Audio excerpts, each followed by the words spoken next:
Juliano, o significante, o termo evangélico, não é sobremodo elástico, não é amplo em demasia para servir de guarda-chuva para uma multiplicidade de culturas, né, que divergem, muitas vezes não se reconhecem como evangélicas ou não reconhecem outras culturas que são assim designadas como tais? É possível, pela antropologia, uma definição positiva de evangélicos? Ou quando se pensa em evangélicos, no geral, se pensa como uma negação da identidade católica? Bom, é difícil você dialogar ou negociar com a maneira como as pessoas escolhem se identificar, né? Esse termo não é um termo imposto, esse é um termo adotado, né? Assim como é crente, para algumas pessoas cristão.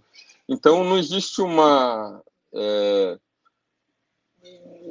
justificativa para você abandonar esse termo, né? Um termo adotado.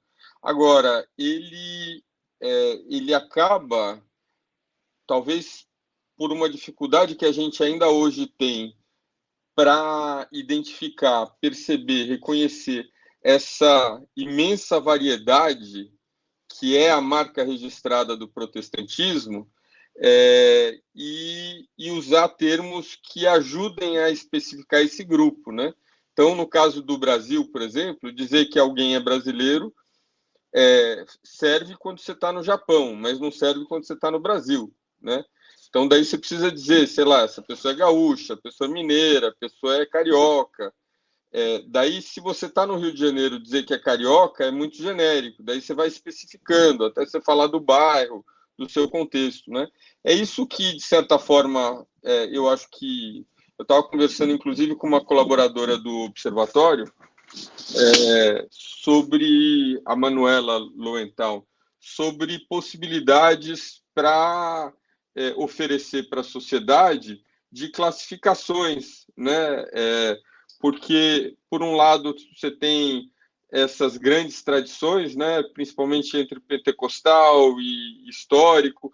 Isso já não inclui esses grupos intermediários, né? Que surgiram no século XIX, Testemunhas de Jeová, Adventistas, Mormons, né? Enfim, o que você faz com esses grupos que são grandes, são representativos, e historicamente, apesar desses termos serem disputados, né?